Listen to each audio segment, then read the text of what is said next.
Hey everyone, namaste. Master Lady Kira Ra here, and this is one of those you caught me. Okay, this is one of those that it's like, all right, we're good. Here I am, and I know that a few weeks ago I started sharing that I would do these spontaneous YouTube lives, and this is one of those moments again. And I'm first wanting to just say thank you to the one or two of you, or to the 100 or whatever, however many of you find this live. And for those of you that are finding it after it is live, thank you for allowing the energy of all that you are as I am to be here right now.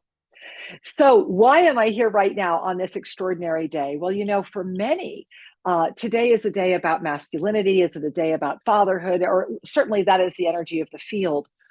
And in the awareness of that, today, as I was reflecting upon the imminence of the 5-month anniversary of my beloved Ascended Master Wisdom Teacher Sri Ram Ka transitioning from formed experience out of this planet, I was really called, as the depth of that integration is before me. I was really called to go out into nature. And I was really called to be a part of Tosa Blue Mountain, and to go sit with the grandmother, to go be with, in the energy of this father energy, to go be in the energy of this incredible Madre Tierra, right? This incredible Mother Earth, this incredible blessing of Gaia. And to really go and listen to her again. And so while I was there, I was so overwhelmed with you. That's when I knew that I'd be doing this today moment. And the weaving of this incredible benevolent masculine with this divine feminine in this moment where the triple goddess is rising this week, in this moment where the eternal sacred union nature is calling. And I'm bubbling with things to share. And that's where we are, where consciousness is rising beyond where it has ever been. And that's what brought me on here to be with you right now this evening. As this moment has come forward, it's important to remember the eternal nature of your oneness experience. I want you to relax for a moment in this beautiful evening, however you may be coming together, however you may be enjoying this moment, whether it's live or whether it's rebroadcast. But I want to invite you to relax right now into the recognition of your eternal nature. And I want to just share a reminder or a story, however you want to receive it. But I was really called to share it again, that I remember way back when, in 1989, when I was running around. I was a CEO. I was traveling 28 days a month. I spent more time on airplanes than I did on the ground. It was just a crazy time. And I will never forget, it was Christmas Eve night. And I was so busy being in corporate America, leading it, being a CEO. I was so busy, helmet hair, high heels, pantyhose, the whole works at that time, that I forgot my own eternal nature. Even though it had been there when I was a child, even though it had always been around me, I had really forgotten it. And then what happened was, one day, really, your destiny knocks on your door again. And it was Christmas Eve day. And I was getting off of a plane. And the last thing I remember is getting off of that plane and waking up in a hospital. And I remember a doctor telling me that I had cancer. And not only that I had cancer, I mean, that it was bad, that I was, that they had to do surgery, and blah, blah, blah, blah. So to make a very short story even shorter, during that cancer surgery operation, I died and was clinically dead. They reanimation while they were doing my death certificate. And this was at a time when no one was talking about near-death experience. It wasn't commonplace. It wasn't anything you really talked about. And I remember that right afterward, nobody said anything to me. It's not like they wake you up and go, "Hey, you died. We're really glad you're back." Or at least in my case, that wasn't it. What it was for me was a series of deep, deep memory and awakening. And I will never forget that month. I went in for this checkup with my surgeon. And I will never forget, I looked him in the eye, and he was a young surgeon at the time. And I'm sure that's why I was there. And I'll never forget, I looked at him and I said, "I died, didn't I?" And you want to see color drain from somebody's face. And in those days, I was looking for an example here. They had files, like big, huge files. And this was in the United States. And in the United States, you are never allowed to look at your files. And I will never forget this. He had my file. He's sitting across the desk from me, and he does this. He throws the file and he says, I don't want to know how you know. And that's when I read a little bit that I needed to read, and enough that I needed to read. And I share it with you because I wasn't that person that suddenly I was talking about it or I knew what had happened to me. As a matter of fact, it took me a while to figure out what had happened to me, and why I owe a debt of gratitude to Danny and Brinkley, who, when I read his book, it finally made me feel normal again. Saved by the Light, his first book.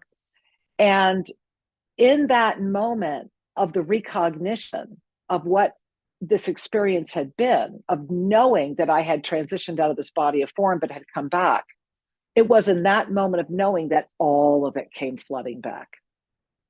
And I share that with you on this very beautiful day right now. My heart is just like, I've got to go live. I've got to just do this unscripted, just get on the air, do it, say hello. Because we are moving into a June solstice moment coming up this very week that is about the absolute remembrance as the divine masculine and as the benevolent masculine and the divine feminine remember each other through eternal sacred union. And I really want you to breathe that in, eternal sacred union. You know, Shri and I, our first book, The Sacred Union, The Journey Home, still in print today. If you haven't read it, go get it. It's probably more important now than ever. Sacred Union, The Journey Home. Because sacred union is the journey home to self. It is the full embodiment of the self-ascended presence. It is the remembrance of our eternal nature.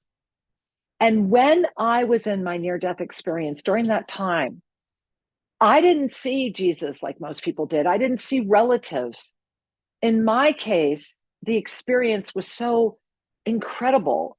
It was, and I'll do my best to describe it for you, I was floating on a lotus, and emanating out of my heart were these beautiful crystalline radiant rays. And everywhere you looked, it didn't matter. There was just this beautiful radiance of beings on these lotuses connected heart to heart to heart to heart. And it was like infinite concentric everywhere, like everywhere. And in the center was this eternal whirling Godhead, is the only way I can describe it. Very, very brilliant and beautiful and very crystalline and very beautiful. And this beautiful, everything's always in motion. Everything's always in motion. And sometimes you're spinning and you see the Godhead, and sometimes you're spinning and you don't, but you're ever connected. These heart strings, these heart rays, this illuminated presence of the heart field was everywhere. These heart fields are everywhere. And when we remember our heart fields, when we come back into the heart fields, then and only then, we remember all that we are. And we begin to come into the sense of that Godhead. And then during my near-death experience, it was so extraordinary because I was right there in front of it. It was for me, it was like a spinning motion, and boom, it was right there. And it was like a melding. And in that melding,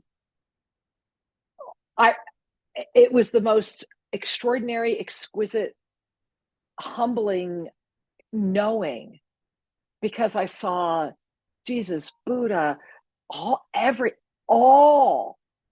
and then beyond the all.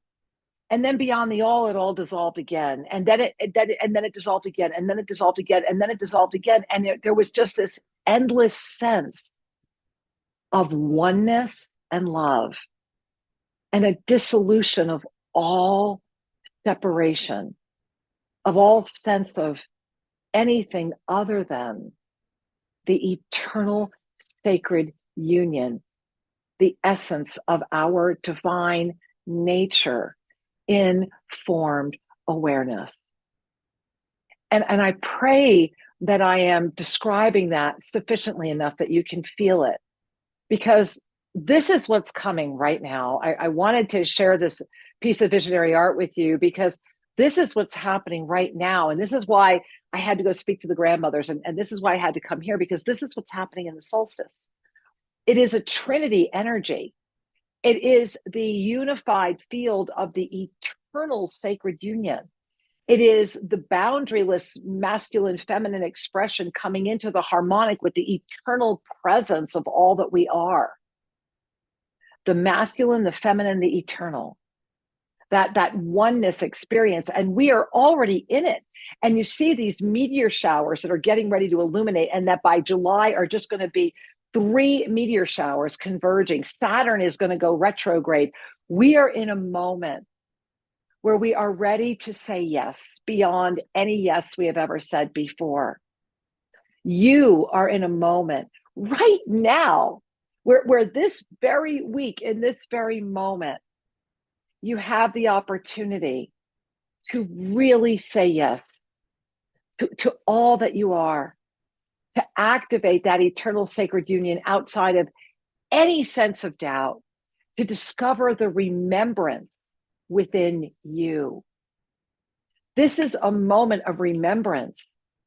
It's a moment that transcends the mind and that invites you into the field of conscious awareness, the space where you are able to relax outside of the limitations that seek to keep you from yourself, to free yourself from those bonds of fear, doubt, and hesitancy. And right now, in this moment, the energy is supporting you to do that. You know, I'm just, my heart is so big for humanity and so big for you and so big for our planet right now. Just a few days ago, I was so excited. I finished the Journey 3 of the 2024 Alchemical Handbook, the Mastery Planner, and please go grab it. I mean, it's there. It's out there right now. Go. It should be in your inbox. If you've not subscribed yet, get to ShriNkira.com. You'll have to scroll the end of the page, but get the 2024 Mastery Guided Planner. This moment, these moments before us right now are just fuel, and how that fuel is put into use, how that fuel comes forward is really going to matter.